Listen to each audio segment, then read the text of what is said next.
வீத்தமிழர்களுக்கு வணக்கம். பத்திரிகையாளர் சத்யராஜ் கூட இணைஞ்சிருக்கும். வணக்கம் சார். வணக்கம்.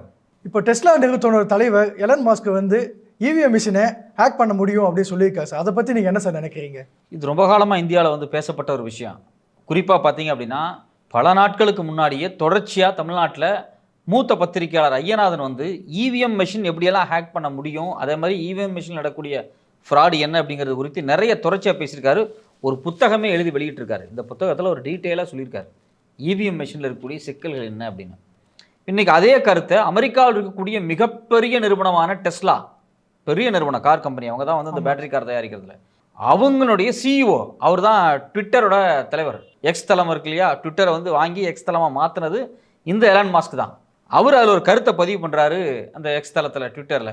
இவிஎம் மிஷினை ஹேக் பண்ண முடியும் அப்படிங்கிறத அவருடைய எக்ஸாக்டான ஸ்டேட்மெண்ட்டாக சொல்ல வர்றார். அவர் ஏன் அதை சொல்ல வர்றாருன்னா, ஏற்கனவே 2020 அமெரிக்காவில் நடந்த தேர்தலில் பார்த்தீங்க அப்படின்னா இந்த டோமினோ ஓட்டிங் சிஸ்டம் அப்படிங்கக்கூடிய ஒரு நிறுவனம், அவங்க அந்த இவிஎம் மிஷின் நாங்கள் பயன்படுத்தக்கூடிய நிறுவனம், இதில் சில சிக்கல்கள் இருக்குது அப்படிங்கிற மாதிரி அப்போ ஒரு பெரிய பரபரப்பான செய்தி வந்துச்சு. ஃபாக்ஸ் நிறுவனம் செய்தியெல்லாம் வெளியிட்டாங்க. அந்த பரபரப்பை மையமாக வச்சு அவர் இந்த விஷயத்தை சொல்கிறாரு. ஆமாம், இவிஎம் மிஷினை ஹேக் பண்ண முடியும், அது மனிதர்களாலேயே முடியும், ஏஐயால் முடியும் அப்படிங்கிறார். ஆர்டிஃபிஷியல் இன்டெலிஜென்ஸை பயன்படுத்தி கூட அதை ஹேக் பண்ண முடியும் அப்படின்னு சொன்னதுக்கு அதுக்கு இந்தியாவினுடைய முன்னாள் மத்திய அமைச்சர் ராஜீவ் சந்திரசேகர் அதே ட்விட்டரில் அவருக்கு ரிப்ளை தர்ற மாதிரிலாம் போட்டிருக்காரு. அதாவது அமெரிக்காவில் இருக்கக்கூடிய இவிஎம் மிஷின் இன்டர்நெட்டோட கனெக்ட் ஆனது, அதில் ஏதாவது பண்ணுறதுக்கான வாய்ப்புகள் இருக்குது. பட் ஆனால் இந்தியாவில் இருக்கக்கூடிய மிஷின் அப்படி கிடையாது, அது ரொம்ப ஐசோலேட்டான ஒரு விஷயம். ஐசோலேட்டாக இருக்கும்போது அதை நீங்கள் எதுவும் செய்யலாம் முடியாது, அது வேறு சிஸ்டம், இது வேறு சிஸ்டம் அப்படிங்கிற மாதிரி ஒரு விஷயத்தை அவர் சொல்லியிருக்காரு. பட் ஆனால் ஜென்ரலாகவே இங்கேயே பார்த்தீங்கன்னா சில காலத்துக்கு முன்னாடி, அதாவது இந்த தேர்தலாம் நடக்கிறதுக்கு முன்னாடி இவிஎம் மிஷினை எப்படியெல்லாம் ஹேக் பண்ணிடுவாங்க அப்படிங்கிறது குறித்து ஒரு பெரிய தகவல் போச்சு. அதை ஒரு செயல்முறையாகவே சில பேர்லாம் செஞ்சு காமிச்சாங்க, நிறைய இடத்துல செஞ்சு காமிச்சாங்க, கோர்ட்லேயே வச்சு செஞ்சு காமிச்சாங்க, இப்படியெல்லாம் பண்ணால் இவிஎம்ஐ ஹேக் பண்ணிடலாம் அப்படின்னு. ஸோ இதே கருத்து இன்றைக்கும் தொடர்ச்சியாக இவர் போட்டிருக்கிறதுனால ஒரு பெரிய விவாதமாக மாறி இருக்குது. ஆல் ஓவராக வேர்ல்டுலேயே பார்த்தீங்க அப்படின்னா நிறைய நாடுகள் இந்த இவிஎம்மை பயன்படுத்த வேண்டாம் அப்படிங்கிற மனநிலையில் வந்துட்டாங்க. ஏன்னா இன்றைக்கி டெக்னாலஜி ரொம்ப அட்வான்ஸ்டாக இருக்குது. நீங்கள் யார் வேணாலும் எதை வேணாலும் ஹேக் பண்ண முடியும். நம்மளோட மொபைல் ஃபோன் இருக்குது, பட்டன் நம்ம மொபைல் ஃபோனில் யாரோ ஒருத்தர் எங்கேயோ ஹேக் பண்ணி நம்மளோட காசை எடுத்துகிட்டு போயிடுறான். தினம் நூற்றுக்கணக்கான கேஸ் சைபர் கிரைமில் பதிவாகிட்டே இருக்குது. அதுவும் ஒரு எலக்ட்ரானிக் மிஷின் தான். இப்போ நீங்கள் ஏவிஎம்மும் ஒரு எலக்ட்ரானிக் மிஷின் தான். இதில் ஏதாவது கருவிகள் பொருத்தப்பட்டு அது ஹேக் பண்ணுறதுக்கான வாய்ப்பு இருக்குது அப்படிங்கிறத தான் எல்லாருமே சொல்கிறாங்க. இன்றைக்கி எலன் மாஸ்க்கும் சொல்லியிருக்காரு. ரெண்டாவது, இதில் உண்மையிலே ஹேக் பண்ண முடியுமா முடியாதா, இதனுடைய டிரான்ஸ்பரன்சி என்ன அப்படிங்கிறது குறித்து விரிவாக அதை பிரித்து ஸ்டடி பண்ணணும் அப்படின்னு பல நாளாக இந்தியாவில் சொல்லிகிட்டே இருக்காங்க. இந்த கருத்தை ஏன் இந்தியாவில் அவங்க தொடர்ச்சியாக சொல்லிட்டே இருக்காங்க அப்படின்னா, இந்த இவிஎம் மிஷினை தயாரிக்கிறதா இருக்கட்டும், இல்லை இந்த இவிஎம் மிஷினுக்குள்ளே இருக்கக்கூடிய சிப்பாக இருக்கட்டும், இது எல்லாமே பார்த்தீங்க அப்படின்னா நேரடியாகவே தேர்தல் ஆணையத்துக்கு சம்மந்தம் இல்லாமல் அரசாங்கமே தயாரிச்சுக்கிட்டு இருக்காங்க. இப்போ நாம் என்ன நினச்சிட்டு இருக்கோம், தேர்தல் ஆணையம் தான் தேர்தல் நடத்துது, ஸோ எல்லாமே தேர்தல் ஆணையம் தான் செய்கிறாங்க, இந்த இவிஎம் மிஷினை அவங்க தான் செய்கிறாங்க, இந்த இவிஎம் மிஷினுக்குள்ளே இருக்க சாஃப்ட்வேரையும் அவங்க தான் செய்கிறாங்க. அது மட்டும் இல்லாமல் அதுக்கு ஒரு சிப் இருக்கும், அந்த சிப் எல்லாமே இவங்க தான் ஃபைன் பண்ணுறாங்க. இது எல்லாமே தேர்தல் ஆணையத்துக்கு தெரியுது, தேர்தல் ஆணையத்தினுடைய கட்டுப்பாட்டில் தான் நடக்குது அப்படின்னு நம்ம நினச்சிட்டு இருக்கோம். ஆனால் அது அப்படி கிடையாது. நீங்கள் முழுக்க பார்த்தீங்க அப்படின்னா அந்த இவிஎம் மிஷினை தயாரிக்கிறது மத்திய ஒன்றிய அரசாங்கத்தின் கீழே இருக்கக்கூடிய பாரத் ஹெவி எலக்ட்ரானிக்ஸ் அப்படிங்கக்கூடிய நிறுவனம் தான். அது மட்டும் இல்லாமல் இதுக்கான சாஃப்ட்வேர்ஸை இம்போர்ட் பண்ணுறது, வெளிநாடுகளிலிருந்து வாங்குறதும் இதே நிறுவனங்கள் தான். இது மட்டும் இல்லாமல் எலக்ட்ரானிக் கார்பரேஷன் ஆஃப் இந்தியா அப்படிங்கக்கூடிய இந்தியாவினுடைய நிறுவனம், அவங்க தான் இந்த வேலையெல்லாம் செய்கிறாங்க. அப்போ நீங்கள் இதில் என்ன புரிஞ்சுக்கணும் அப்படின்னா, இவிஎம் சம்பந்தமான எல்லா விஷயங்களும் செய்கிறது அரசாங்கம், இது தேர்தல் ஆணையம் கிடையாது. தேர்தல் ஆணையத்துக்கு நேரடியான தொடர்பு கிடையாது. இன்ஃபேக்ட் அதை தயாரிக்கிறதா இருக்கட்டும், அதை பாதுகாத்து வைக்கிறதா இருக்கட்டும், தேர்தல் முடிஞ்ச உடனே நம்ம ஓட்டு போட்டு முடிஞ்சு வரும் பார்த்தீங்களா, அதுக்கு பிறகு அதை பாதுகாப்பில் வச்சிருக்கிறது கூட அரசாங்கம் தான். ஸோ அதனால் ஆப்வியஸாகவே ஒரு பெரிய சந்தேகம் என்ன வருது அப்படின்னா, இந்த நிறுவனங்கள், அரசாங்கம் கட்டுப்பாட்டில் இருக்கக்கூடிய நிறுவனங்களில் ஏதாவது முறைகேடுகள் நடந்தால் இவிஎம்மில் முறைகேடு நடக்கும் அப்படின்னு தான் காலங்காலமாக பேசப்படுது. அதுக்கு மிகச்சிறந்த எக்ஸாம்பிள் என்ன, ஒரு 6 மாதத்துக்கு முன்னாடி இந்த இவிஎம்மை தயாரிக்கக்கூடிய பாரத் எலக்ட்ரானிக்ஸ் லிமிடெட் அப்படிங்கிற அரசு நிறுவனத்திலையும் எலக்ட்ரானிக் கார்பரேஷன் ஆஃப் இந்தியா அப்படிங்கிற அரசு நிறுவனங்களையும் பிஜேபியை சார்ந்த பிஜேபி இளைஞரணி பொறுப்பில் இருந்தவங்க அங்கே போய் டைரக்டராக உட்காந்துருக்காங்க. இதில் இந்த இவிஎம் மிஷினை தயாரிக்கக்கூடிய நிறுவனத்தின் இயக்குனர் பதவியில் போய் பிஜேபிக்காரங்க உட்காந்துருக்காங்க அப்படின்னு சொல்லி ஆதாரப்பூர்வமான தகவல் பெரிய பரபரப்பு கிரியேட் பண்ணுச்சு. அப்போ நமக்கெல்லாம் ஒரு கேள்வி வந்துச்சு, இவிஎம் தயாரிக்கக்கூடிய அரசு நிறுவனத்துக்கு எப்படி ஒரு பாஜக காரங்க தலைவராக போனாங்க, யார் டைரக்டராக அப்பாயின் பண்ணாங்க, என்ன நோக்கத்தில் இவங்களை அப்பாயின் பண்ணப்பட்டாங்க, உண்மையிலேயே இவிஎம் பாதுகாப்பாக தான் இருக்கா அப்படின்னு ஒரு பெரிய கேள்வி எழுந்துச்சு. இதே மாதிரி தான் பார்த்தீங்கன்னா மே 2017 அப்போ நடந்த தேர்தலில் முறைகேடு நடந்துருச்சு அப்படின்னு சொல்லிட்டு மகாராஷ்டிராவில் குறிப்பாக பார்த்தீங்க அப்படின்னா பூனேல வந்து பார்வதி கான்ஸ்டியூஷன்லன்னு ஜெயிச்ச ஒரு எம்பி வந்து இது வந்து ஒரு பெரிய ஃப்ராட் நடந்திருக்கு, நான் தோற்றுருக்க வாய்ப்பு இல்லை, நீங்கள் வந்து இவிஎம்ஐ செக் பண்ணணும் அப்படின்னு சொல்லி இந்த இவிஎம் மிஷினை எடுத்துகிட்டு போய் ஹைதராபாத்தில் இருக்கக்கூடிய இந்தியன் ஃபாரன்சிக் லேபார்ட்டரியில் வச்சு டெஸ்ட் பண்ணாங்க. அப்போது அந்த காலகட்டத்தில் இந்தியன் ஃபாரன்சிக் லேபார்ட்டரியில் இருந்தவங்களே வந்து இது குறித்து எங்களுக்கு போதிய அறிமுகமோ தகவலோ இல்லை அப்படிங்கிறத அவங்க கருத்தாக சொன்னாங்க. ஒரு மிகப்பெரிய போலீஸ் பாதுகாப்பு அப்படி இப்படின்னு சொல்லி ஒரு பெரிய படைசூழ அந்த இவிஎம் மிஷினை தூக்கிட்டு போய் செக் பண்ணி பார்க்கும்போது அந்த லேபில் இருக்கவங்களுக்கு அது குறித்தான போதிய தகவலோ அறிவோ இல்லை. ஸோ அப்போ இதுலேருந்து நமக்கு என்ன தெரியுது அப்படின்னா, இந்த இவிஎம் மிஷினை தயாரிக்கிறது இந்திய அரசாங்கம். இதுக்கான சிப்பை வெளியிலிருந்து தான் வாங்கிட்டு வராங்க, அமெரிக்காவிலிருந்து சில நிறுவனங்கள் கொடுக்குறாங்க. அதே மாதிரி இதை பாதுகாக்கிறது முழுக்க முழுக்க அரசாங்கம் தான். இதில் இருக்கக்கூடிய சாஃப்ட்வேராக இருக்கட்டும், இல்லை இதில் இருக்கக்கூடிய சோர்ஸ் கோடு, அந்த சாஃப்ட்வேர் இருக்கக்கூடிய அந்த சோர்ஸ் கோடாக இருக்கட்டும், இல்லை சிப்பு, இதுக்கு தயாரிக்கக்கூடிய சிப்பு இருக்குது பார்த்தீங்கன்னா, அந்த சிப்பாக இருக்கட்டும், இது எல்லாமே இறக்குமதி செய்யப்படுது. அப்படியே தயாரிக்கப்பட்டாலும் அரசு நிறுவனம் தான் தயாரிக்குது. இது குறித்து ஒரு ஓப்பனான ஒரு ஆடிட் நடக்கணும் அப்படின்னு கடந்த காலங்களில் உச்சநீதிமன்றம் வரைக்கும் வழக்கு போச்சு. இந்த இவிஎம் மெஷினுக்குள்ளே இருக்கக்கூடிய இவிஎம்முடைய மூளைன்னு சொல்கிறாங்க இல்லையா, அந்த சோர்ஸ் கோடு, அதை வந்து நீங்கள் ஆடிட் பண்ணணும், பொது வெளியில் வச்சு ஆடிட் பண்ணணும். இது என்ன ஏது அப்படிங்கிற டிரான்ஸ்பரன்சி மக்களுக்கு தெரியணும் அப்படின்னு சொல்லி அவங்க வந்து நேராக கோர்ட்லேயே கேஸ் போட்டாங்க. பட் அதை கூட கோர்ட் வந்து கேட்டுக்கல. இவிஎம் குறித்து எந்த வழக்கு உச்சநீதிமன்றத்துக்கு போனாலும் அதை வந்து உச்சநீதிமன்றம் பெருசாக எடுத்துக்க மாட்டேங்கிறாங்க. அதில் வந்து நீங்கள் வந்து விவிபேட்டை கவுண்ட் பண்ணு சொன்னப்போ காலகட்டத்திலே இருக்கட்டும், இல்லை இவிஎம் மிஷினில் முறைகேடுகள் இருக்குன்னு சொன்னப்போ காலகட்டத்திலே இருக்கட்டும், இல்லை அந்த சிப்பருடைய சோர்ஸ் கோடை வந்து ஓப்பன் ஆடிட்டு கொண்டு வரணும்னு சொன்ன மாதிரி இருக்கட்டும், இப்படி எந்த காலகட்டத்திலும் அவங்க ஏற்றுக்கல. ஸோ ஒரு தனி கமிட்டி போட்டு அந்த கமிட்டி இதை வந்து ஆடிட் பண்ணணும் அப்படின்னு சொல்லி பல பேர் ரெக்கமெண்டேஷன்ஸை முன் வச்சாங்க. அப்பவும் இது ஒன்றும் ஒர்க் அவுட் ஆகலை. ஸோ அப்போ அதே கருத்து தான் இன்றைக்கி அமெரிக்காவில் இருக்கக்கூடிய ஒரு மிகப்பெரிய நிறுவனத்தில் இருக்கக்கூடிய தெளிவாக சொல்கிறாரு, இது ஹேக் பண்ண முடியும், சாதாரணமாக ஏதோ ஒன்று பண்ணால் ஹேக் பண்ணிடலாம் அப்படிங்கிற கருத்தை வந்து அவர் முன்வைக்கிறார். இப்போ இதே சூழ்நிலையில் தான் பார்த்தீங்க அப்படின்னா இந்தியாவினுடைய எதிர்க்கட்சி தலைவராக இருக்கக்கூடிய ராகுல் காந்தி அவரும் இதே கருத்து தான் சொல்லியிருக்காரு. இந்தியாவில் வந்து இவிஎம் மிஷின் அப்படிங்கிறது பிளாக் பாக்ஸ் அப்படிங்கிறாரு. இந்த பிளாக் பாக்ஸ் அப்படிங்கிறது வந்து எல்லா ஏரோப்ளைனில், ஹெலிகாப்டரில் இது மாதிரி மேலே பறக்கக்கூடியதில் வந்து ஒரு பாக்ஸ் வச்சுருப்பாங்க. ஏதாவது பெரிய விபத்து சந்திச்சிச்சு அப்படின்னா அது ஏன் விபத்து நடந்துச்சு, கடைசி நேரத்தில் என்ன வந்து நடந்து அப்படின்னு தெரிவிச்சுக்கிறதுக்காகவே அந்த பிளாக் பாக்ஸ் இருக்கும். அந்த பிளாக் பாக்ஸ் குறித்து ஒரு ஓப்பனான தகவல் எப்பவுமே வெளியே வராது.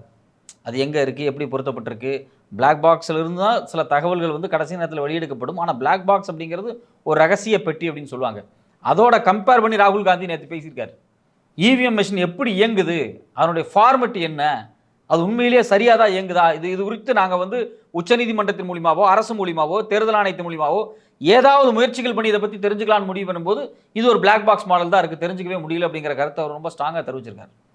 இப்போ இது மட்டும் இல்லாமல் ரொம்ப அதிர்ச்சியான தகவல் என்ன அப்படின்னா, மகாராஷ்டிரா மாநிலத்தில் குறிப்பாக சொல்லப்போனால் மும்பை நார்த் வெஸ்ட்டில் எம்பியாக ஜெயிச்ச ரவீந்திர வைக்கார், இந்த ரவீந்திர வைக்காரனுடைய அண்ணன், அதாவது ரிலேட்டிவ்னு சொல்கிறாங்க அவரை வந்து மங்கீஷ் பண்டிக்கர். இந்த மங்கீஷ் பண்டிக்கர் மொபைல் ஃபோன் எடுத்துகிட்டு போய் இவிஎம் ஓட்டு எண்ணப்பட்டுச்சு பார்த்தீங்களா, அந்த எண்ணப்பட்ட ஓட்டுகளை எலக்ட்ரானிக் டேட்டாஸுக்குள்ளே வந்து டேட்டாவை ஃபீட் பண்ணுவாங்க. அப்படி ஃபீட் பண்ணும்போது சில ஃப்ராடு வேலை பார்த்துருக்காரு, நிறைய ஓடிபிக்கள் வந்திருக்கு. இந்த ஓடிபிக்களை பயன்படுத்தி எண்ணப்பட்ட ஓட்டுக்களை அந்த டேட்டா பேஸில் வந்து ஃபீட் பண்ணும்போது சில ஃப்ராட் நடந்திருக்கு அப்படிங்கிறத வெளிப்படையாக சொல்லியிருக்காங்க. இப்போ இதை பார்த்தீங்க அப்படின்னா இவர் மேலே, அதாவது இந்த மங்கேஷ் பந்திக்கர் அப்படிங்கிற மேலேயும் அங்கே தேர்தல் ஆணையராக இருந்து இந்த டேட்டாஸை என்ட்ரி கொடுத்தாரு பார்த்தீங்களா, தினேஷ் கௌரவ் அப்படிங்கிற ஒருத்தர், இவங்க 2 பேர்த்து மேலேயும் செக்ஷன் 188 நேற்று வழக்கு போட்டிருக்காங்க. இப்போ நமக்கு என்ன கேள்வி அப்படின்னா, இவங்க மேலே வைக்கக்கூடிய குற்றச்சாட்டு என்ன, செல்ஃபோனை எடுத்துட்டு இவங்க இவிஎம் எண்ணக்கூடிய இடத்துல இருந்திருக்காங்க, சில ஓடிபிக்கள் இவங்களுக்கு வந்துக்கிட்டே இருந்திருக்கு. இந்த ஓடிபிக்கள் எதுக்கு பயன்படுத்தப்படுறது அப்படின்னா, கவுண்ட் பண்ணப்பட்ட இவிஎம் டேட்டாக்களை என்ட்ரு பண்ணுவாங்க, அதாவது என்கோர் போர்ட்டல்னு சொல்லுவாங்க. இந்த என்கோர் போர்ட்டலில் எல்லாத்தையும் ஆட் பண்ணுவாங்க, அக்ரிகேட் பண்ணுவாங்க. அதுக்குள்ளே போடுறதுக்கு சில ஓடிபி தேவைப்படும், அதுக்கு இந்த ஃபோன் பயன்படுத்தப்பட்டிருக்கா. இவருக்கு துணையாக அந்த தினேஷ் கௌரவ் அப்படிங்கக்கூடிய அந்த தேர்தல் ஆணையர் செயல்பட்டிருக்காரா அப்படிங்கிற சந்தேகம் எழுப்பப்பட்டிருக்கு. அவங்க மேலே நேற்று வழக்கு போடப்பட்டிருக்கு. ஏன் அவங்க மேலே கேஸ் புக் பண்ணியிருக்காங்க அப்படின்னு நமக்கு ஓப்பனாகவே கேட்குறோம். அங்கே எந்த ஃப்ராடுமே நடக்கல அப்படின்னா ஏன் கேஸ் புக் பண்ணியிருக்கீங்க கேட்குறோம். ஆனால் அவங்க என்ன சொல்கிறாங்கன்னா, அவங்க செல்ஃபோன் வச்சுருந்தாங்க அதனால் நாங்கள் புக் பண்ணியிருக்கோம் அப்படிங்கிறாங்க. செல்ஃபோன் வச்சுருந்துருக்கே நீங்கள் செக்ஷன் 188 போடுறீங்க அப்படின்னா செல்ஃபோனை வச்சு அங்கே ஏதோ ஒன்று பண்ண முடியும் அப்படிங்கிறத நம்ம வந்து புரிஞ்சுக்க வேண்டியதாக இருக்குது. இல்லைனா நீங்கள் செல்ஃபோனுக்கு தடை விதிக்கிறீங்க. குறிப்பாக போர்ட்டல்ஸில் வந்து ஆட் பண்ணும்போது ஓடிபிக்களை பயன்படுத்தி இதை வந்து ட்ராக் பண்ண முடியுங்கிறது தான் நமக்கு வெளிப்படையாக தெரியுது. அப்போது அரசாங்கம் நேற்று வழக்கு போட்டிருக்கு. யார் மேலே அப்படின்னா, ஃபோன் வச்சுருந்தாங்க, இவிஎம் மெஷின் இருந்த இடத்துல, கவுண்ட் பண்ண இடத்துல ஃபோன் வச்சுருந்தாங்க அப்படிங்கிறதுக்காக. இப்போ நமக்கு என்ன கேள்வி, இதே நீங்கள் 10 நாள் கழிச்சு தான் நீங்கள் கேஸ் போடுறீங்க. ஜூன் 4ஆம் தேதி எண்ணும் போதே தெரியும் அவர் ஃபோன் வச்சிருந்தாரு அப்படின்னு. ஏன் அப்போவே பிடிச்ச அவர் மேலே கேஸ் போடல? அது ஒரு பெரிய கேள்வியாக இருக்குது. அப்போது ஏதோ ஒரு வகையில் இந்த இவிஎம் சொல்லக்கூடிய இந்த எலக்ட்ரானிக் ஓட்டிங் மிஷினில் ஏதோ ஒரு பெரிய ஃப்ராடு நடந்துக்கிட்டு தான் இருக்குது. அதுக்கான எல்லா சாத்தியங்களும் இருக்குது. அதுதான் அந்த புத்தகம் சொல்ல வருது. ஐயநாதனுடைய புத்தகம் மிக மிக தெளிவாக இது எப்படியெல்லாம் ஃப்ராட் நடந்திருக்கு அப்படிங்கிறத தான் சொல்ல வர்றாங்க. இதில் இன்னொரு அதிர்ச்சியான தகவல் என்ன அப்படின்னா, ஒரு 4 நாளைக்கு முன்னாடி இந்தியாவினுடைய மிக முக்கியமான பத்திரிகையாளர் பூனா அகர்வால் அப்படிங்கக்கூடியவங்க ஒரு டேட்டா வெளியிட்டிருக்காங்க. அவங்க என்ன சொல்கிறாங்க அப்படின்னா, இந்தியா முழுக்க 140 தொகுதியில் எண்ணப்பட்ட ஓட்டுக்கும் போட்ட ஓட்டுக்கு இடையில வித்தியாசம் இருக்குது அப்படின்னு ஆதாரத்தை கொடுக்குறாங்க. அவங்க கொடுக்குற ஆதாரத்தை எடுத்து பாருங்கள், எல்லாமே தேர்தல் ஆணையம் கொடுக்கக்கூடிய ஆதாரம். இப்போ தேர்தல் ஆணையம் எவ்வளோ பேர் ஓட்டு போட்டிருக்காங்க அப்படின்னா அவங்களுடைய வெப்சைட்டில் அப்லோட் பண்ணுறாங்க. கவுண்ட் பண்ணப்பட்ட ஓட்டு எவ்வளோனோ அதை அப்லோட் பண்ணுறாங்க. இந்த ரெண்டையும் எடுத்து அவங்க கம்பேர் பண்ணுறாங்க. இப்போ இந்த தொகுதியில் ஃபார் எக்ஸாம்பிள் அவங்க திருவள்ளூர் தொகுதியை கம்பேர் பண்ணுறாங்க. அதில் வந்து போட்ட ஓட்டப்பட கவுண்ட் பண்ணப்பட்ட ஓட்டு 16,000 ஓட்டு காணும், மிஸ்ஸிங்கு. இதே மாதிரி அஸ்ஸாமில் ஒரு தொகுதியை வந்து அவங்க காமிக்கிறாங்க. அதில் வந்து போட்ட ஓட்டை விட கவுண்ட் பண்ணப்பட்ட ஓட்டு 10,600 ஓட்டு அதிகமாக இருக்குது. இது எப்படி நடந்துச்சு? ஓட்டு அதிகமாகவும் இருக்குது, ஓட்டு குறைஞ்சு போயிருக்கு. இது வெற்றி வாய்ப்பை முடிவு பண்ணக்கூடிய இடமாவும் இருக்குது. ஸோ அப்போ ஆப்வியஸாக ஒரு கேள்வி வருது, இவிஎம் மிஷின் உண்மையிலே நல்லது தானா அப்படின்னு. எதன் அடிப்படையில் இந்த கேள்வி வருது அப்படின்னா, தேர்தல் ஆணையம் கொடுத்துருக்கக்கூடிய டேட்டாவின் அடிப்படையில் தான் வருது. சும்மா கதை விடுறதுல வரல. தேர்தல் ஆணையம் நீங்கள் கொடுக்குற டேட்டா, அந்த டேட்டாவை எடுத்து நாங்கள் கம்பேர் பண்ணி பார்க்குறோம், அதில் ஒரு பெரிய வித்தியாசம் இருக்குது. அந்த வித்தியாசத்துக்கு அந்த பூனா அகர்வால் கேள்வி எழுப்பியிருக்காங்க. இப்படி இவங்க கேள்வி கேட்டிருக்காங்களா சார்? அதுக்கு உச்சநீதிமன்றமும் தேர்தல் ஆணையம் ஏதாவது பதில் சொல்லியிருக்காங்களா? இந்த கேட்டிங்கன்னா இன்னும் உங்களுக்கு ரொம்ப மனவேதனை அடைஞ்சிருங்க. அவங்க இந்த கேள்வி இப்போ கேட்கல, 2019 கேட்டாங்க. 2019 அவங்க என்ன பண்ணாங்கன்னா, 373 தொகுதி இருக்குது பார்த்தீங்களா, அந்த தொகுதியில் இருக்கக்கூடிய டேட்டாஸை எடுத்து காமிச்சாங்க. இங்கே பாருங்கள், இதில் வந்து நிறைய டிஃப்ரென்சஸ் இருக்குது. போட்ட ஓட்டுக்கும் கவுண்ட் பண்ணப்பட்ட ஓட்டுக்கு இடையில் நிறைய டிஃப்ரென்சஸ் இருக்குது. இவிஎம் ரொம்ப பர்ஃபெக்டாக இருக்க மாட்டேங்குது, அதில் ஏதோ டேட்டா மிஸ்மேட்ச் ஆகுது அப்படிங்கிறத அவங்க சொன்னாங்க. இதை எடுத்துகிட்டு போய் வழக்காக உச்சநீதிமன்றத்தில் போட்டாங்க. ஏடிஆர் அமைப்பும் சேர்ந்துட்டு போட்டாங்க. எப்போ 2019. 2014 வரைக்கும் அதில் ஒரு பெரிய விசாரணையே இல்லை.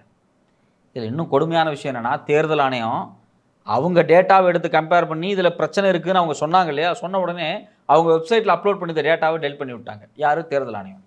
நம்ம என்ன கேட்குறோம், எதுக்காக நீங்கள் டெலிட் பண்ணீங்க?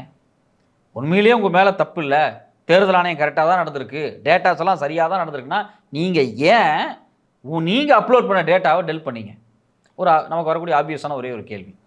ரெண்டாவது முக்கியமான விஷயம், இந்த வழக்கு இருக்குது பார்த்தீங்களா, இந்த 140 தொகுதிகள் பிரச்சனை, இதையும் அவங்க உச்சநீதிமன்றம் வரைக்கும் கொண்டு போயிருக்காங்க. ஆனால் எந்த ரெஸ்பான்ஸும் வரல.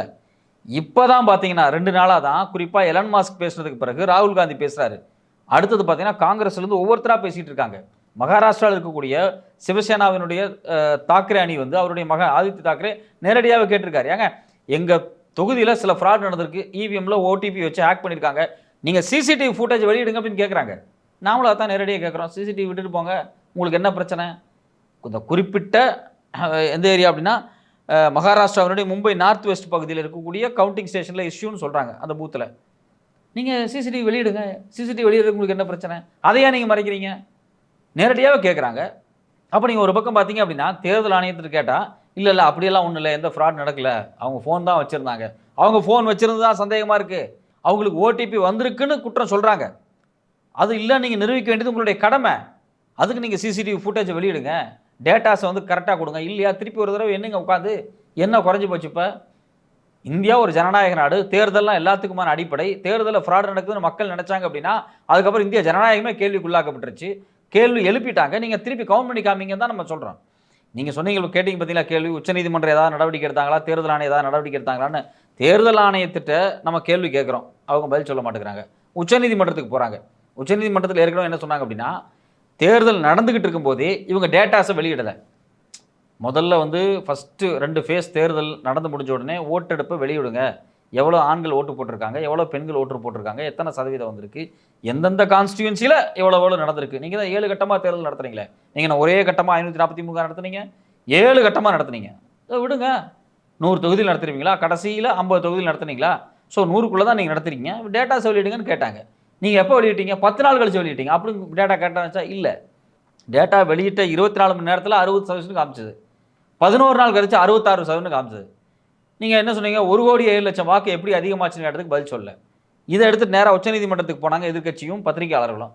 உடனே அங்கே உச்சநீதிமன்றத்தில் வந்து நின்றுக்கிட்டு தேர்தல் ஆணையத்துக்கான ஆள் என்ன சொல்கிறாரு, அதாவது தேர்தல் அதிகாரிகள், நீங்கள் வந்து தேர்தலையே கேள்விக்கு உட்படுத்துறீங்க, நீங்கள் சந்தேகத்துக்கு உட்படுத்துறீங்க, உங்களை மாதிரி ஆட்களாக வந்து ஜனநாயகத்தின் மீது கேள்வி எழுப்புறீங்க அப்படிங்கிறாங்க. ஏப்பா எங்கள் மேலே ஒரு குற்றச்சாட்டை நீங்கள் திருப்பி ப்ரூவ் பண்ண முயற்சி பண்ணுறீங்களா தான் நம்மளோட கேள்வியாக இருக்குது. நாங்கள் ஒரு குற்றத்தை சுமத்துறோம், எங்களுக்கு சந்தேகம் இருக்குது, நீங்கள் தான் குற்றவாளி, இது குற்றம் நடந்திருக்குன்னு நாங்கள் ஃபீல் பண்ணுறோம், இல்லைன்னு ப்ரூவ் பண்ணுங்க. அதை விட்டுட்டு சொன்ன எங்கள் மேலே குற்றச்சாட்டை ப்ரூவ் பண்ணுறது அப்படிங்கிறது எந்த வகையில் நியாயம்? ஒருத்தன் போய் இப்போ ஐயா அப்படி தப்பு நடந்துச்சுன்னு போலீஸ் ஸ்டேஷனுக்கு போகிறான் அப்படின்னா நீ தாண்டா குற்றவாளி அப்படின்னு சொல்லி அவன் மேலே கேஸை போட்டு அவனை உட்கார வைக்கிறத நம்ம பல தடவை பார்த்துருக்கோம். சேம் பேட்டர்னை எலெக்ஷன் கமிஷன் பண்ணாங்க. அதே மாதிரி தேர்தல் ஆணையத்தின் சார்பாக கேட்கப்பட்டுச்சு என்ன அப்படின்னா, நீங்கள் வந்து 5% தான் வந்து இந்த விவிபிட் என்றீங்க. அதாவது மெஷினில் நம்ம அமுத்தக்கூடிய பட்டனில் ஒரு சின்னத்தை அமுத்துறோம்னா அது வந்து பதிவாகும். அதனுடைய சேம் சின்னம் வந்து இந்த விவிபேட்னு சொல்லக்கூடிய ஒரு சீட்டில், அதாவது ஒப்புகை சீட்டுன்னு சொல்லுவாங்க, அந்த சீட்லேயும் பதிவாகும். அதை தனியாக கலெக்ட் பண்ணி பட்டி வச்சுருப்பாங்க. நாம் என்ன கேட்டோம் அப்படின்னா, நீங்கள் 5% எண்றீங்க, 100% எண்ணுங்க அப்படின்னு கேட்குறாங்க. பத்திரிக்கையாளர் கேட்குறாங்க, எதிர்க்கட்சிகள் கேட்டாங்க, எல்லாருமே கேட்குறாங்க 2019 ஆனால் அதுக்கு தேர்தல் ஆணையம் உச்சநீதிமன்றத்தில் வந்து என்ன பதில் சொல்லுது அப்படின்னா, இல்லை எல்லாத்தையும் எண்ண முடியாது, டைம் ஆகிடும், அதெல்லாம் ஒட்டி இருக்கும், தாள்கள்லாம் ரொம்ப சின்னதாக இருக்கும். இதெல்லாமல் ஒரு பதில். இந்தியாவுடைய தேர்தல் அப்படிங்கிறது மிகப்பெரிய ஜனநாயகத்தை பாதுகாக்க வேண்டிய ஒரு செயல். அதில் இந்த இது பிரச்சனை, அது பிரச்சனை, ரப்பர் இல்லை, பென்சில் இல்லை, ஒட்டிக்கும், இதெல்லாமல் ஒரு கதை. இந்த கதையெல்லாம் அவங்க உச்சநீதிமன்றத்தில் சொன்னாங்க. உச்சநீதிமன்ற நீதிபதியும் அதை அப்படியே கேட்டுக்கிட்டாங்க. ஓஹோ அப்படியே அப்படின்னு கேட்டுக்கிட்டாங்க. இந்த இவிஎம் குறித்தெல்லாம் அவர் இப்போ கபில் சிபிலே அதான் பேசியிருக்காரு. இவிஎம் குறித்து வரும்போது மட்டும் உச்சநீதிமன்றம் சரியாக வந்து பேச மாட்டேங்குது அப்படின்னு அவர் வருத்தம் தெரிவித்தார். எல்லாருமே அந்த வருத்தம் தெரிவிக்கிறாங்க. இவிஎம் மிஷின் மேலே ஒரு பெரிய நம்பகத்தன்மை இல்லை. ஒரு சர்வதேசத்தில் இருக்கக்கூடிய எலான் மாஸ்க் அப்படிங்கக்கூடிய டெஸ்லா நிறுவனத்தினுடைய தலைவர் பத்திரிகையில் சொல்கிறாரு, ட்விட்டரில் போஸ்ட் பண்ணுறாரு, இதை ஹேக் பண்ண முடியும் அப்படின்னு. அதே மாதிரி இங்கே இருக்கக்கூடிய பல பேர் ஹேக் பண்ணியும் காமிச்சிருக்காங்க. ப்ளூடூத்தை பயன்படுத்தி, நெட்டை பயன்படுத்தி ஹேக் பண்ணியும் காமிச்சிருக்காங்க. சில விஷயத்தை இன்சர்ட் பண்ணால் ஹேக் பண்ண முடியுங்கிறாங்க. இது மட்டும் இல்லாமல் இன்னொரு விஷயம் என்ன அப்படின்னா, இந்த இவிஎம் மிஷினுக்குள்ள இருக்கக்கூடிய சிப் இருக்குது பார்த்தீங்களா, அந்த சிப்பில் இருக்கக்கூடிய சோர்ஸ் கோடு இதை அழிச்சிட்டு மாற்றவே முடியாதுன்னு இந்திய அரசாங்கம் சொல்லுது. ஆனால் இது உருவாக்கக்கூடிய நிறுவனம் என்ன சொல்கிறேன்னா, இதை அழிச்சிட்டு மாற்றிக்கலாம்.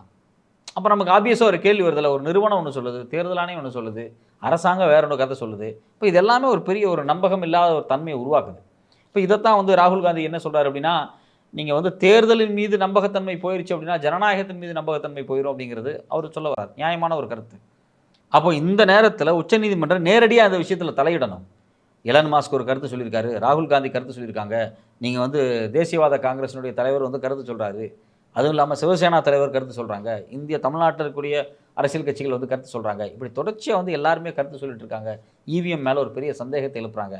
அதனால் கண்டிப்பாக ஒரு நடவடிக்கை எடுக்கணும். உச்சநீதிமன்றம் நேரடியாக தலையிட்டு இவிஎம் குறித்தான ஒரு நடவடிக்கை எடுத்து இவிஎம்ஐ இல்லாமல் பண்ணணும். திருப்பி தேர்தல் சீட்டுக்கே வரலாமே. நீங்கள் என்ன சொன்னீங்க, மெஷின் வந்துருச்சுன்னா ஈஸியாக கவுண்ட் பண்ணி டேட்டாஸ் சொல்லிட முடியும் அப்படின்னாங்க. காலையில் 7 மணிக்கு ஆரம்பிச்சு நைட்டு 11 மணி, 1 மணி, 2 மணி வரைக்கும் டேட்டா சொல்லலை. நீங்கள் அந்த காலத்தில், அதாவது ஒரு 15-20 வருஷத்துக்கு முன்னாடி, இந்த இவிஎம் வர்றதுக்கு முன்னாடியே சீட்டு வச்சு எண்ணுவாங்க இல்லையா பேலட் பேப்பர்ஸில், அப்போவே சாயங்காலம் 4 மணிக்கு தேர்தல் அறிவிச்சிருவாங்க. இப்போ நைட்டு 11 மணி, 1 மணி வரைக்கும் அறிவிக்க மாட்டேங்கிறாங்க. ஏன்னு நமக்கு ஒரு கேள்வி வருது. நீங்கள் என்ன சொன்னீங்க, டெக்னாலஜி வளர்ந்துருச்சு, டிஜிட்டலாக பயன்படுத்தினா எல்லாம் சரியாயிடுன்னு சொன்னீங்க. அப்போது நீங்கள் ஓட்டு பர்சன்டேஜ் கரெக்டாக சொல்ல மாட்டேங்கிறீங்களே. நீங்கள் ஃபஸ்ட் ஃபேஸ் தேர்தல் நடந்திருக்கு, 24 மணி நேரத்துக்குள்ள சொல்லிடலாமே எத்தனை ஆண் ஓட்டு போட்டிருக்காங்க, பெண் ஓட்டு போட்டிருக்காங்க, மொத்த அளவுன்னு. நீங்கள் 10 நாள் கழிச்சு சொல்கிறீங்க. அப்போ இவிஎம்ஐ எந்த கான்செப்டுக்காக நீங்கள் கொண்டு வந்தீங்களோ, டைம் சேவிங், அக்யூரசி, இது எல்லாமே ஃபெயிலியர். இவிஎம் ஹேக் பண்ண முடியும்னு சொல்லிட்டு எல்லாரும் சொல்கிறாங்க. அப்போ ஏன் சார் தமிழ்நாட்டில் பிஜேபி ஜெயிக்கல? இது ஒரு நல்ல கேள்வி. எல்லாருமே அதான் கேட்குறாங்க. என்ன சொல்கிறாங்க அப்படின்னா, இவிஎம்மை பிஜேபினால் ஹேக் பண்ண முடிஞ்சிருந்துச்சு அப்படின்னா அவங்க எல்லாத்துலேயுமே ஹேக் பண்ணி இன்றைக்கி வந்து ஒரு பெரிய மெஜாரிட்டி, அவங்களுக்கு 400 தேவைன்னு சொன்னாங்களே, 400 ஜெயிச்சுட்டு போயிருக்க வேண்டியதானே, ஏன் அவங்களால ஜெயிக்க முடியல அப்படிங்கிற மாதிரி எல்லாருமே கேட்கக்கூடிய ஒரு கேள்வியாக இருக்குது. சில நேரத்தில் என்ன கேட்குறாங்க அப்படின்னா, மாநில அரசாங்கத்தில் வந்து, அதாவது எம்எல்ஏ எலெக்ஷனில் வந்து இவிஎம் வந்து ஹேக் பண்ணப்படலையா, நீங்கள் வந்து கர்நாடகாவில் வந்து காங்கிரஸ் ஜெயிக்குது, தெலுங்கானாவில் காங்கிரஸ் ஜெயிக்குது, ஆனால் மத்திய அரசு எலெக்ஷன் வரும்போது மட்டும் பிஜேபி ஜெயிக்குது. ஸோ அப்போ இவிஎம் அப்போ ஹேக் பண்ணப்படலையா, இப்போ தான் ஹேக் பண்ணப்படுதா அப்படிங்கிற கேள்வி எழுப்புறாங்க. இது உண்மையிலேயே வந்து இதுக்கு எல்லாத்துக்கும் பதில் சொல்கிற மாதிரி இந்த புத்தகத்தில் வந்து ஐயநாதன் எழுதியிருக்கார். அதாவது தெளிவாக நாம் ஒரு விஷயத்தை புரிஞ்சுக்கணும். எல்லா மாநிலத்திலையும், எல்லா கான்ஸ்டியூன்சிலையும் நீங்கள் வந்து இவிஎம்ஐ ஃப்ராடு பண்ணிட முடியாது. அவங்களுக்கு தெளிவாக தெரியும் தமிழ்நாட்டில் என்ன பண்ணாலும் ஜெயிக்க முடியாது அப்படின்னு. அவங்களது 3-4 தொகுதியை மட்டும் ஃப்ராடு பண்ணால் போதும்னு நினைப்பாங்க. அதில் ஏதாவது அட்ஜஸ்ட்மெண்ட்ஸ் பண்ணால் ஒரு 4 தொகுதி ஜெயிச்சுக்கிட்டால் போதும் அப்படின்னு நினைப்பாங்க. விஷயம் என்ன அப்படின்னா, ஏற்கனவே பிஜேபிக்கு வட இந்தியாவில் ஒரு 20% ஓட்டு இருக்குன்னு வச்சுங்களேன். அதில் இருந்து அவங்க ஜெயிக்கணும் அப்படின்னா ஒரு 6%, ஒரு 10%, ஒரு எக்ஸ்ட்ரா ஓட்டு தேவைப்படும் பார்த்தீங்களா, அந்த பர்சன்டேஜை இவிஎம்மில் அட்ஜஸ்ட் பண்ணுவாங்க. ஆனால் இப்போ சிக்கல் எங்கே வந்திருக்கு அப்படின்னா, அவங்களுடைய ஓட் பேங்க்னு ஒரு 20% சொல்லுவாங்க பார்த்தீங்களா வட இந்தியாவில், அதே சரிஞ்சிருச்சு. ஒரு சில, நான் ஒரு 20%ங்கிறது ஒரு தோராயமாக சொல்கிறேன், இவ்வளோ பர்சன்டேஜ் நம்மளுக்கு வந்துரும்பா, இதுக்கு மேலே ஜெயிக்கணும்னா நமக்கு இவ்வளோ தேவைப்படும் அப்படிங்கிறத தான் ஃப்ராட் பண்ண முடியும். மொத்தமாக ஃப்ராட் பண்ணாங்கன்னா அப்புறம் தேர்தலும் நடக்காது, எல்லாமே மாட்டிக்கும். அவங்களும் ரொம்ப ஸ்மார்ட்டான ஆட்கள் தான். ரொம்ப அந்த கால்குலேஷன்ஸோட தான் சில வேலைகளை செய்கிறாங்க. அந்த கால்குலேஷன் இங்கே ஃபெயிலியராக போயிடுச்சு. எப்போ இந்த தேர்தலில் நாம் வந்து உத்தரப்பிரதேசம் ஜெயிச்சிருவோம், எவனும் ஒன்றும் பண்ண முடியாது. மத்திய பிரதேசம் நமக்கு தான் கையில், மத்திய பிரதேசம் அவங்க ஜெயிச்சிட்டாங்க. குஜராத் நம்ம கையில் தான், ஜெயிச்சிட்டாங்க. ஆனால் அவங்க ஃபெயிலியர் எங்கே விட்டாங்க, மிஸ் பண்ணாங்க, உத்தரப்பிரதேசத்தில் மிஸ் பண்ணிட்டாங்க. மகாராஷ்டிரா நம்ம தான் மிஸ் பண்ணிட்டாங்க. ஸோ இது மாதிரியான சில இடங்களில் அவங்க வந்து அவங்க ஓரளவுக்கு தான் செய்ய முடியும், அதை தாண்டி அவங்க செஞ்சிட முடியாது. ஸோ அவங்க ஏற்கனவே தனக்கு இருக்கக்கூடிய ஓட் பேங்க் அவங்க பாதுகாத்துக்குவாங்க. அதுக்கு மேலே வெற்றிக்கு எவ்வளோ தேவைப்படுதோ அதை அட்ஜஸ்ட் பண்ணலான்னு முடிவு பண்ணும்போது தான் ஏற்கனவே இருக்கிற ஓட் பேங்க் அடி வாங்கி கீழே சரிஞ்சதுனால இப்போ அவங்களால ஜெயிக்க முடியல. இந்த கருத்தை தான் தொடர்ச்சியாக இவிஎம் குறித்து பேசக்கூடிய இந்தியா முழுக்க எக்ஸ்பர்ட்ஸே சொல்கிறாங்க. இப்போ 543 தொகுதியிலையும் ஃப்ராட் பண்ண வேண்டிய அவசியம் கிடையாது, 400 தொகுதியிலையும் போய் ஃப்ராட் பண்ண வேண்டிய அவசியம் கிடையாது. ஏன்னா அவங்களுக்கே வந்து 200 தொகுதி ஜெயிக்கிறதுக்கான எல்லா கேலிபரும் இருக்குது. அப்போ அதை தாண்டி இன்னொரு 200 தொகுதியில் 150 தொகுதிகளில் ஏதாவது ஒரு ஃப்ராடு, அதுக்காக நீங்கள் கிட்டத்தட்ட 60% ஓட்டு 70% ஓட்டு அவங்க ஒருத்தருக்கு அப்படி கிடையாது, மொத்தமாகவே 60% ஓட்டு தான் வந்திருக்கு. ஸோ அப்போ அந்த பர்சன்டேஜை மேனேஜ் பண்ணுறதுல, மேனிப்புலேஷன் பண்ணுறதுல சில சிக்கல்கள் இருக்குது. அதை அவங்க செய்யும்போது மாட்டிக்கிட்டாங்க. இந்த தேர்தலில் எப்படி மாட்டிக்கிட்டாங்க அப்படின்னா, அவங்களுடைய ஓட் பேங்கே காலி ஆயிடுச்சு, அவங்களோட ஓட் பேங்கே சரிஞ்சிருச்சு. தமிழ்நாட்டில் அவங்களுக்கு தெளிவாக தெரியும் அவங்களுக்கு ஓட் பேங்க் எல்லாம் ஒன்றும் இல்லைன்னு. அவங்க எத்தனை % ஓட்டு வாங்குவோன்னு அவங்களுக்கே தெரியும். அவங்க வேணால் ஒரு 2-3 இடத்துல அட்டெம்ப்ட் பண்ண முயற்சி பண்ணியிருக்கலாம், எங்கேயோ கோயம்புத்தூர்லையோ இல்லை மற்ற இடத்துலையோ. ஏன்னா இல்லைனா 4 லட்சம் ஓட்டுக்கு மேலே வந்து அண்ணாமலை வாங்கியிருக்க வாய்ப்பே இல்லை. அவ்வளோ ஓட்டெல்லாம் அண்ணாமலைக்கு எங்கே கோயம்புத்தூரில் விழவே விழாது. அதில் ஏதாவது அட்ஜஸ்ட்மெண்ட்ஸ்கள் நடந்திருக்க வாய்ப்பு இருக்குது. எப்படி வந்து மகாராஷ்டிராவில் வந்து இந்த இவர் சொல்கிறார் இல்லையா, நார்த் வெஸ்ட் எம்பி ரவீந்திரன் வைக்கிற தொகுதியில் என்னமோ ஊழல் நடந்திருக்குன்னு சொல்கிறாங்க இல்லையா, அது மாதிரி ஏதாவது நடந்திருக்கிறதுக்கான வாய்ப்பு இருக்குது. ஸோ அதனால் வந்து ஒட்டுமொத்தமாக இவங்க எல்லாத்தையும் செஞ்சிட முடியாது. ஒரு குறிப்பிட்ட விஷயத்தை செய்ய முயற்சி பண்ணுவாங்க, அதில் ஃபெயிலியர் ஆகிட்டாங்க. அதனால தான் இன்றைக்கி வந்து அவங்களுக்கு மெஜாரிட்டி கிடைக்காம உட்காந்துக்கிட்டு இருக்காங்க. இப்போ இந்த நேரத்தில் எலன் மாஸ்க் சொல்கிற மாதிரி, ராகுல் காந்தி சொல்கிற மாதிரி, இல்லை மற்ற கட்சி தலைவர்கள் சொல்கிற மாதிரி இவிஎம் மேலே ஒரு சந்தேகம் இருக்கும்போது அது பிளாக் பாக்ஸாக வச்சுருக்க வேண்டிய தேவை கிடையாது. அந்த பிளாக் பாக்ஸை திறந்து பார்த்துட வேண்டியது தான். அதை டெஸ்ட் பண்ணிடலாம். அதில் இருக்கக்கூடிய சிப்பு என்ன, அதில் இருக்கக்கூடிய சோர்ஸ் கோடு என்ன, அதனுடைய நம்பகத்தன்மை என்ன, இது எவ்வளோ காலத்துக்கு தாக்கு பிடிக்கும், இது உண்மையிலேயே வந்து சேஃப்டியானது தானா, இதில் எஃபிஷியன்சி இருக்கா, டைம் சேவ் பண்ண முடியுமா, எல்லாத்தையும் செக் பண்ணி பார்த்துட்டு அது உண்மையிலேயே முடியும் அப்படின்னா அடுத்த தேர்தலுக்கு யூஸ் பண்ணலாம். இல்லைன்னா அதை ஸ்கிராப் பண்ணிவிட்டு பழைய சிஸ்டத்தை கொண்டு வரதில் என்ன பிரச்சனை இருக்குது உங்களுக்கு? இவ்வளோ பெரிய சந்தேகத்தை ஏற்படுத்திக்கிட்டே இருக்குது தேர்தல் மேலே ஏற்படுத்தக்கூடிய விஷயத்தை வச்சு நம்ம என்ன பண்ண போகிறோம்? அது வேணாம்னு தூக்கி போட வேண்டியதான். உங்களோட நேரத்துக்கும் கருத்துக்கும் ரொம்ப நன்றி சார். நன்றி.